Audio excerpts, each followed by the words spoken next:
नमस्कार, स्वागत करता हूं आप सभी का अपने इस प्रोफाइल पर, अपने इस चैनल पर।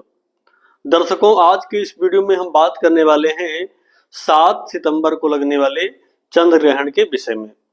आज यानी 7 सितंबर को जो रात्रिकालीन में 9:57 से चंद्र ग्रहण प्रारंभ हो रहा है, इस चंद्र ग्रहण के अवधि के दौरान हमें क्या कुछ करना है और क्या नहीं करना है, किन विषयों का, किन बातों का ध्यान रखना है, कौन से मंत्र का जप करना है और कैसे घर की रखी हुई जो हमारी खाने पीने की वस्तुएं हैं उनको शुद्ध बनाए रखने के लिए क्या कुछ करना है, क्या इसके नियम हैं, आज इसी वीडियो पर हम लोग बात करने वाले हैं।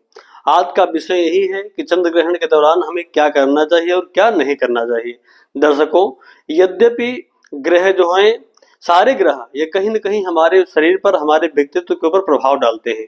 इसी अनुसार हम लोग राशि और कुंडली आदि का भी विवेचन करते हैं। ऐसे में ग्रहों का राशि परिवर्तन करना या ग्रहों का किसी विशेष कार्य में किसी ग्रह के साथ में आ जाना, ये हमारे व्यक्तित्व, हमारे जीवन पर प्रभाव डालता है। ऐसे में जब ग्रह ग्रहण काल में होता है तो भी हमारे जीवन, हमारे व्यक्तित्व पर बहुत प्रभाव डालता है। इसलिए हमारी धार्मिक मान्यताएं, परंपराएं क्या कहती हैं, इस ग्रहण काल के दौरान हमें क्या कुछ करना चाहिए और क्या नहीं करना चाहिए। दर्शकों, इस ग्रहण काल के दौरान जो ग्रहण आज रात्रि में प्राप्त होने वाला है, हो रहा है, इसमें हमें अपने घर की जो रखी हुई वस्तुएं हैं, जिनको खाने वाली वस्तुएं हैं, उनमें हमें चाहिए कुसा। कुसा आप लोग समझते होंगे, जो प्रायः जंगलों आदि में प्राप्त होता है, जिसकी हम लोग पावित्री बनाते हैं और पूजन काल में जिसकी पावित्री बना करके हाथों में धारण किया जाता है। दोनों हाथों की अनामिका अंगुली में पहना जाता है। ऐसे में उसी कुसा को, या फिर अगर कुसा के अभाव में आप तुलसी दल को अपने खाने पीने के वस्तुओं में ग्रहण काल के अवधि के पहले से ही रख दें और रख करके ढांक दें। इससे घर के जो आपके रखे हुए भोजन सामग्री है, यानी खाने की सामग्री है, उसमें शुद्धता बनी रह जाती है। और इस दौरान क्या करना है, इस दौरान निद्रा अर्थात सोना नहीं चाहिए।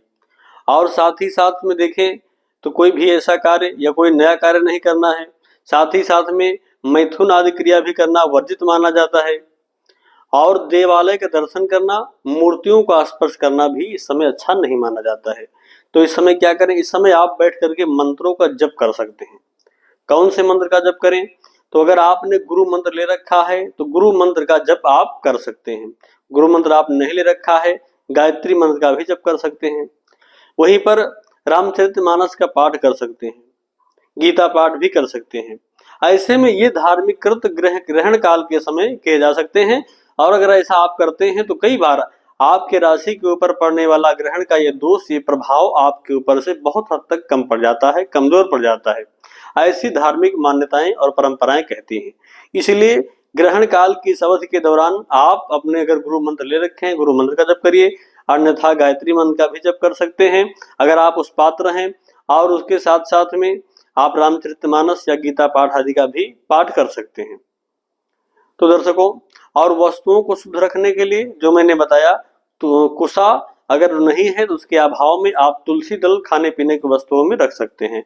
साथ ही साथ में इस काल में, इस समय में शयन नहीं करना है, मैथुन नहीं करना है, मूर्तियों का स्पर्श नहीं करना है और देवालय आदि का दर्शन नहीं करना है और सोना भी नहीं, जगना चाहिए। इसके पश्चात ग्रहण काल जब समाप्ति हो जाएगा, उसके पश्चात स्नान करना, दान करना बेहद अच्छा माना जाता है। तो और साथ ही साथ अगर माताएं, कोई भी स्त्री गर्भ से युक्त है तो उसको चाहिए कि उसके पेट पर गोबर का लेप कर दिया जाए। ये करना भी बहुत अच्छा माना जाता है। ये हमारी धार्मिक मान्यताएं और परंपराएं हैं, तो ऐसा करना चाहिए। दर्शकों, आज रात्रि में जो हमें ग्रहण प्राप्त हो रहा है 9:57 से, और उसके पश्चात रात्रि में 1:27 तक लगभग रहेगा। ऐसे में इस ग्रहण काल के दौरान हमें मंत्रों का जप करना चाहिए, रात्रि में शयन नहीं करना चाहिए। भोजन आदि भी इसके पूर्व हमें जो कुछ करना है, यद्यप सूतक काल में भी भोजन कई बार निषेध माना जाता है, किंतु अगर बीमारी आदि की अवस्था है या फिर कई प्रकार से लोग अस्वस्थ हैं तो भोजन आदि कर सकते हैं। हाँ, ग्रहण की बात करें तो जहां तक हो सके ग्रहण काल के दौरान तो कम से कम खाने पीने को त्याग दिया जाए, इस समय ना खाया पिया जाए, ये ज्यादा अच्छा, ज्यादा बेहतर रहेगा। तो दर्शकों, आज के लिए बस इतना ही। पुनः मिलेंगे नए वीडियो और नई जानकारी के साथ। तब तक के लिए आप सभी को नमस्कार।